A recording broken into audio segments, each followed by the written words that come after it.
Study IQ IAS, अब तैयारी हुई अफोर्डेबल। कि इंडियाज ग्रोइंग नेबरहुड डायलेमाज। सबसे पहले हम मैप को देखते हैं। ये हमारा प्यारा भारत है इंडिया, और इसके आसपास में अगर हम नेशंस को देखें तो यहाँ पर आपको श्रीलंका नज़र आएगा, मालदीव्स नज़र आएगा, यहाँ पर आपको म्यांमार नज़र आएगा, बांग्लादेश नज़र आएगा, ऊपर चाइना है, इधर भूटान, नेपाल, पाकिस्तान एंड अफगानिस्तान। एंड अगर आप सही मायने में बैठकर एनालाइज करें तो आपको ये रियलाइज होगा कि इन सभी नेशंस के साथ में एनी हाउ अलग अलग रीजन है, बट इंडिया के प्रेजेंट टाइम में रिलेशंस क्या है, सही नहीं है। क्या है, रिलेशन सही नहीं है। Most South Asian states are sceptical of India's primacy in their own ways. हर किसी का अपना अपना रीजन है, अपने अपने कंसर्न है, बट हर किसी के साथ में इंडिया के रिलेशंस क्या है, थोड़ा सा क्या है, डगमग चल रहे हैं।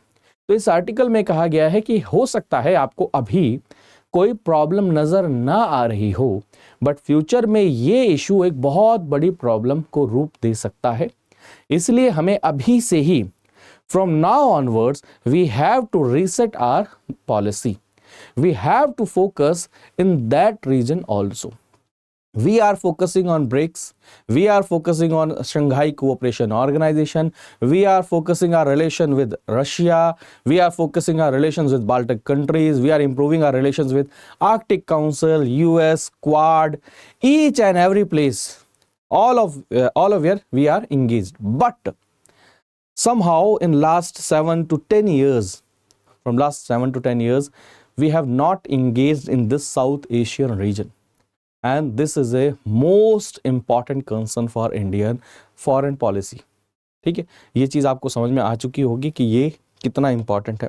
इसका अगर एग्जाम्पल आप देखने की कोशिश करें, नेपाल जो हमारा हमेशा से क्लोज अलायंस रहा है, बहुत हमारे कोर्डियल रिलेशन रहे, कल्चरल रिलेशन रहे, उनके साथ में डिस्प्यूट इतना इंक्रीज हुआ कि ऑलमोस्ट सिचुएशन बहुत ज़्यादा वर्स्ट हो गई थी। बॉर्डर क्रिएट करने की बात आ गई कि फायरिंग तक हो गई। वो नेपाल को अपने मैप नया उनको रिलीज करना पड़ा due to influence of China. Even आप देख सकते हैं म्यांमार के अंदर में भी जब से कूप हुआ है तब से वहां पर इन्फ्लुएंस, कूप मींस जो इलेक्टेड गवर्नमेंट उसको ओवरथ्रो कर दिया है किसने, वहां की आर्मी ने, तत्मादव ने, and they were established themselves. ठीक है, तो वहाँ की जो रूलिंग है वो कौन है इस समय पर, वहाँ की आर्मी कर रही है, मिलिट्री रूल है। सो एक बहुत बड़ा कंसर्न है वैल्यू के पर्सपेक्टिव में कि India will favour military rule और they will be going against the military.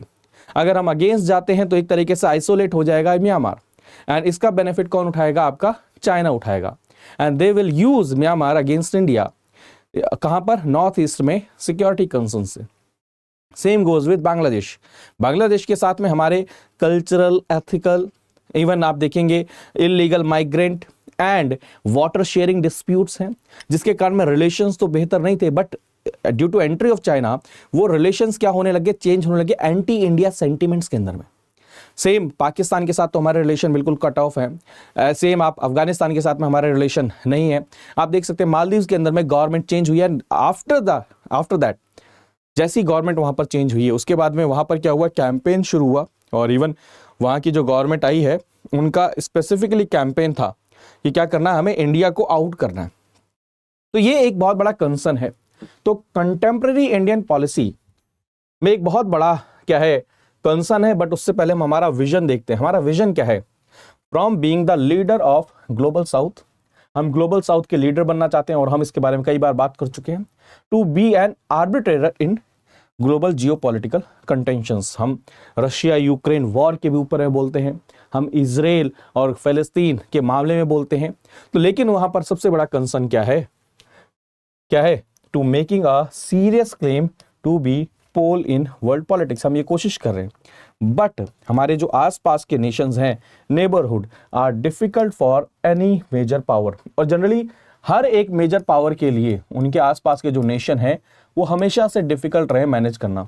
But contemporary India के अंदर में जो प्रेजेंट टाइम का इंडिया है is faced with an exceptionally hard one, complicated by rising super power in its neighbourhood for the first time in its history. तो आपको ये चीज अब समझ में आ चुकी है कि हम क्या बात कर रहे हैं। तो अगर मैं आपको मैप दिखाने की कोशिश करूं, ये रहा पाकिस्तान।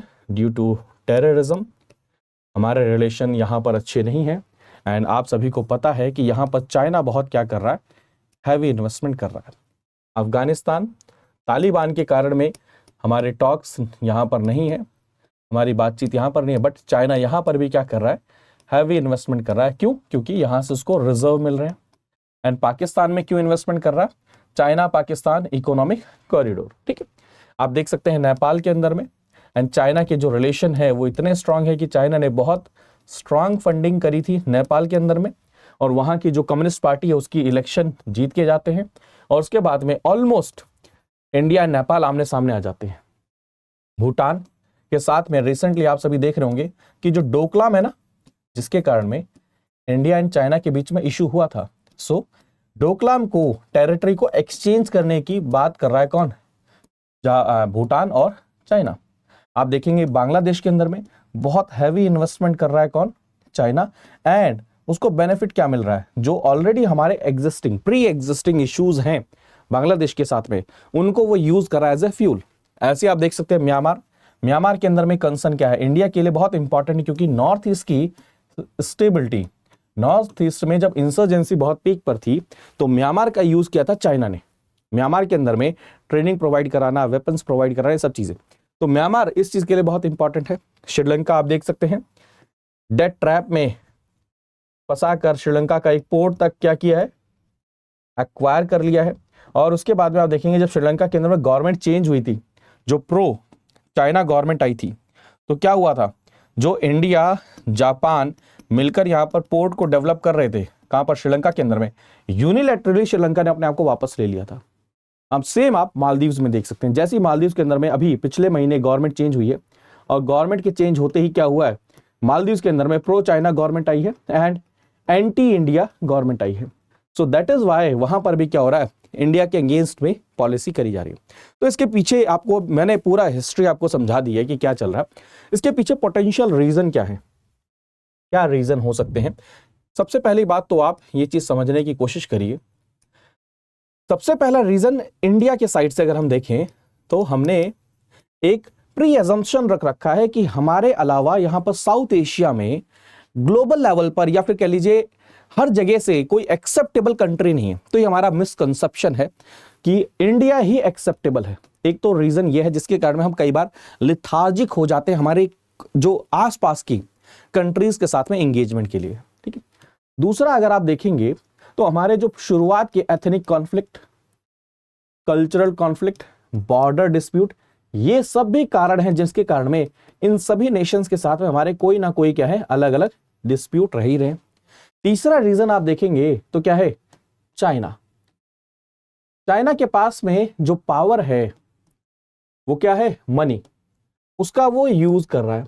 अब आप जितने भी नेशन आपने देखे, हर नेशन को क्या जरूरत है, पैसे की जरूरत है डेवलपमेंट के लिए। हर किसी की डेवलपमेंट नीड है, मेटेरियलिस्टिक नीड है, और उस नीड को फुलफिल करने में अगर आप इंडिया एंड चाइना को कंपेयर करेंगे तो चाइना के पास में अपर हैंड है, सफिशिएंट मात्रा में पैसा है, जितना पैसा चाहे वो इन्वेस्ट कर सकता है। एंड सेम टाइम पे चाइना के जो इन्वेस्टमेंट की जो स्पीड है क्या है, वो भी क्या है, बहुत फास्ट है, काफी ज्यादा फास्ट है, ठीक है। पांचवा रीजन आप एक और चीज देख सकते हैं यहां से कि ग्लोबल लेवल पर चाहे आप यूएस वगैरह को देखें, वो बहुत लेस इंटरेस्टेड है इस रीजन के अंदर में। अब आप देख रहे हैं कि किसी भी कंट्री के अंदर में या किसी भी ग्रुप के अंदर में, डायलॉग्स के अंदर में, कोई और बाहर की जो ग्लोबल कंट्रीज है, चाहे रशिया हो, चाहे आपका यूएसए हो, चाहे वेस्ट हो, ये क्या एंगेज्ड है? नहीं है। तो ये भी एक कंसर्न है। और क्या क्या कंसर्न हो सकता है, जैसे आप देख सकते हैं जो मैंने आपको बताया, इन्वेस्टमेंट के नाते से चाइना का जो क्या है, बेल्ट रोड इनिशिएटिव है। प्लस में अब हर जगह पर जहां पर चाइना जा रहा है वो इंडिया के अगेंस्ट में क्यों चीजें क्रिएट कर रहा है? बिकॉज आप सभी ने देखा है कि दो पावरफुल कंट्रीज एक साथ नहीं रह सकते हैं। चाइना ऑलवेज वांटेड दैट कि इंडिया सरेंडर करे और वो भी एक्सेप्ट करे कि हाँ, ग्लोबल साउथ का क्या है, लीडर कौन है, चाइना है, एंड चाइना के साथ कोलैबोरेट करके इंडिया क्या करे, आगे की तरफ पुश करे। But India refuse that. That is why there is a conflict between India and China, ठीक। प्लस में आप देखेंगे मार्केट, ये भी एक रीजन है, प्लस में आप देखेंगे पॉपुलेशन, वो भी एक रीजन है, जिसके कारण में नेचुरली क्या हो रहा है, दोनों के बीच में आपस में कॉन्फ्लिक्ट क्रिएट हो रहा है। एंड इस कॉन्फ्लिक्ट को और ज्यादा क्या किया जा रहा है, एक्सटेंड किया जा रहा है due to these buffer states, buffer countries, जो क्या है अलायंस बना रहा है, कौन, चाइना क्रिएट कर रहा है। ठीक है, तो ये चीज आप देख सकते हैं। और एक और रीजन जो मैं हमेशा से कह रहा हूं, मैं पिछले 4 साल से कॉन्टिन्यूसली कह रहा हूं कि हम हमेशा एससीओ में एंगेज हो रहे हैं, G20 में एंगेज हो रहे हैं, G7 में एंगेज हो रहे हैं। इवन आप देखेंगे कि क्या नाम है, हम वो स्टॉक एक्सरसाइज के बारे में बात करते हैं, हम G7 में बढ़ा चढ़ाकर बातचीत करते हैं, हम ब्रिक्स की बात करते हैं, बट साउथ एशियन रीजन के अंदर में कोई ग्रुपिंग होनी चाहिए, कोई क्या नाम है मैकेनिज्म होना चाहिए बातचीत का, उसके बारे में बातचीत नहीं करी जा रही। नो डाउट सार्क को रिवाइव करना, it is not a mandatory to एक समिट को कॉल करना जहां पर आपके नेबरिंग कंट्रीज आ सके, बट हमारी प्रायोरिटी पर है क्या, ये मेजर क्वेश्चन आता है। तो कई बार वो हमारे घरों की कहावत है ना कि दूसरे के घर में अपनी इज्जत बचाते बचाते कहीं ऐसा ना हो कि अपने घर में ही परेशानी क्रिएट हो जाए। एंड विच एवर कंट्री, जो भी कंट्री अपने रीजन में स्ट्रांग नहीं है, अपने रीजन में उसकी एक्सेप्टेबिलिटी नहीं है, वो चाहे जितना मर्जी बाहर क्या हो जाए, एक्सेप्टेबिलिटी को स्ट्रांगली क्या करे, एस्टैब्लिश कर ले, वो आने वाले समय में, मैं फिर कह रहा हूं, इफ अगर चाइना ने अपनी प्रेजेंस साउथ एशिया के अंदर में स्ट्रांग कर ली, तो यहां पर एक ऐसी सिचुएशन हो जाएगी कि हम आसपास में एंटी इंडिया माइंडसेट वाली कंट्रीज के साथ में घिर जाएंगे, और ये बहुत ज्यादा नेगेटिव इंपैक्ट करेगा सिक्योरिटी के पर्सपेक्टिव में, कल्चरल एक्सचेंज के पर्सपेक्टिव में, एंड इवन आप देखेंगे क्या है आपके ट्रेड के पर्सपेक्टिव में, एंड रीजन जो ये रीजन है जिसको हम बोलेंगे रीजनल स्टेबिलिटी, उसके ऊपर भी नेगेटिव इंपैक्ट करेगा। चाइना ने एक और बहुत इंपॉर्टेंट चीज करी, जैसे आपको एग्जांपल देता हूं, साउथ ईस्ट एशियन नेशन के साथ में उसके रिलेशन क्यों बेहतर हुए, उसने Buddhism as a cultural hub को बहुत ज्यादा प्रमोट किया। आप चाइनीज मूवीज को देखिए, हर मूवी में आपको बुद्धिज्म का कहीं ना कहीं रोल दिख ही जाएगा, तो ये सॉफ्ट पावर होती है। तो यहां पर हम इन सब चीजों में कई बार क्या है मिस कर गए, इवन कई बार एलिगेशन लगती है इंडिया के ऊपर में कि हम इंटरफेयर करते हैं इंटरनल मैटर में, इवन ये हर कोई कंट्री करती है, बट सिचुएशन इतनी वर्स्ट हो जाए, इसके लिए हमें क्या करना चाहिए, अब हमें रीसेट करने की जरूरत है।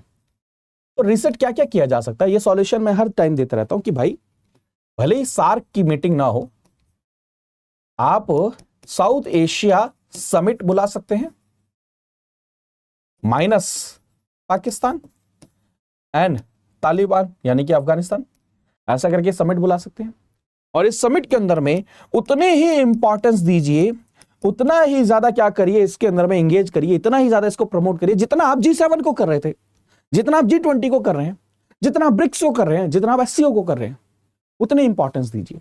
तो एटलीस्ट एक कम्युनिकेशन का क्या होगा, प्लेटफॉर्म तो क्या होगा, रेडी होगा। पहली बात, जो ट्रस्ट डेफिसिट है थोड़ा सा फिल होगा।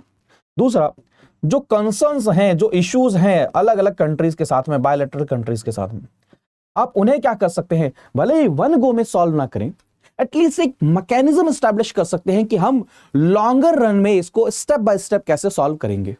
दो चीजें।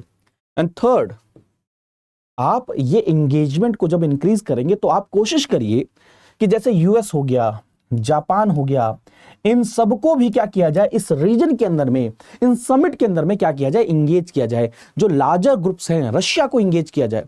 ये जो लार्जर ग्रुप हैं जब इंगेज होंगे इस रीजन में, तो ये आपको क्या मिलेगा, एक पॉजिटिव सपोर्ट मिलेगा। एंड इसके साथ साथ में आपकी जो प्रेजेंस है साउथ एशिया में, वो और ज्यादा क्या होगी, कंसोलिडेट होगी, वीक नहीं होगी।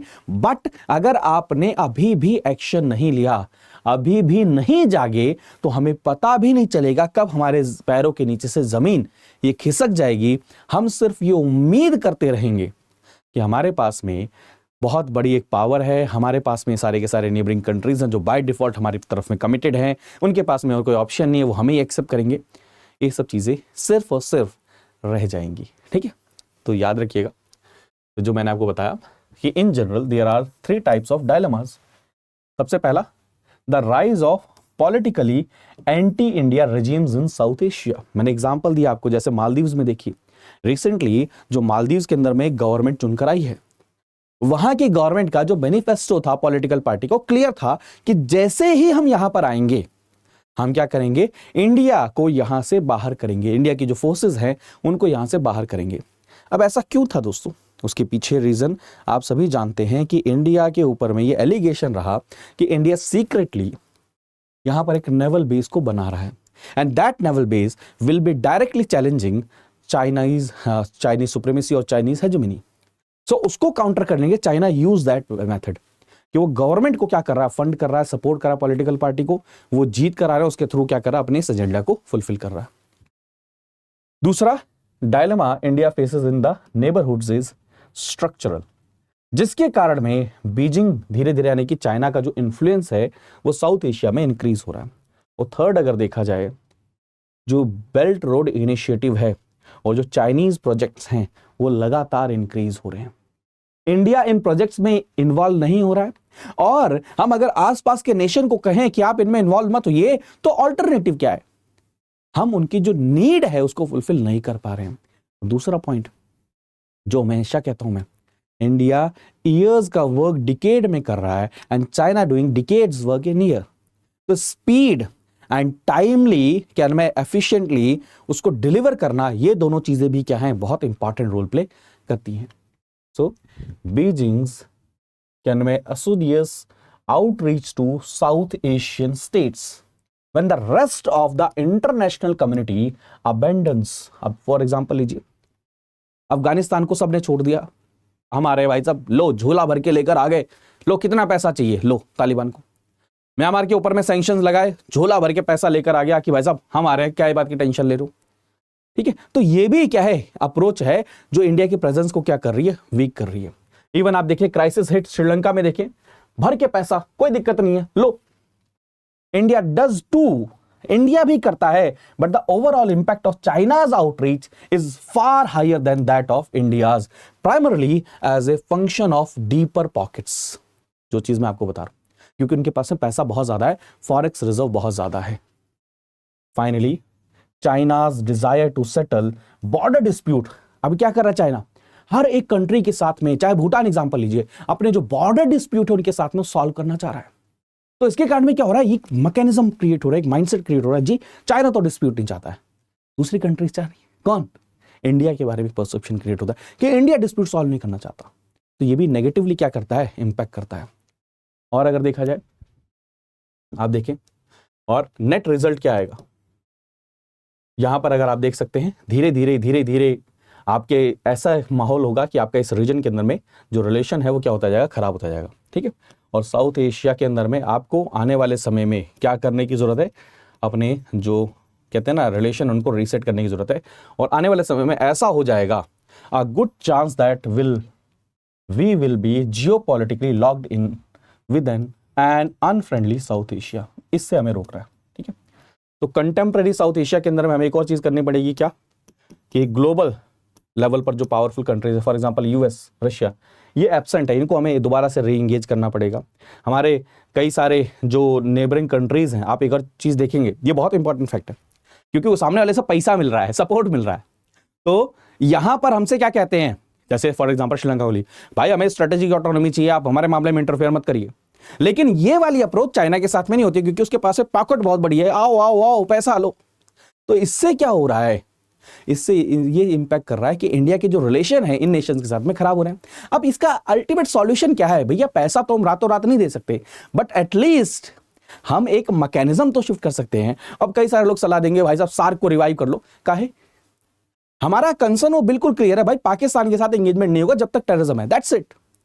तो कौन मना कर रहा है कि और कंट्रीज के साथ में अपने एंगेजमेंट को बढ़ाया जाए, उसके ऊपर में ध्यान देना चाहिए। ठीक है, तो ये चीज आप देख सकते हैं। अब आगे वाले समय में क्या क्या हो सकता है, क्योंकि आप सभी देख रहे होंगे। अब देखिए और रीजन क्या क्या, रीजनिंग आप निकालना चाहें तो बाल की खाल निकलती जाएगी। सबसे पहली बात तो नेचुरल नीड क्या है पुअर कंट्रीज की, जो स्ट्रगलिंग कंट्रीज है, भाई साहब हमें मटेरियल चाहिए, हमें डेवलपमेंट चाहिए, सारी चीजें चाहिए, वो क्या कर रहा है, चाइना प्रोवाइड करा रहा है।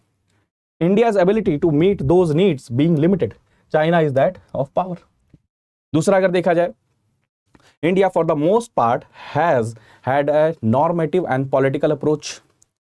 इस रीजन के अंदर में हमेशा लेकिन दूसरी तरफ में देखा है चाइना का ऐसा कुछ भी नहीं है।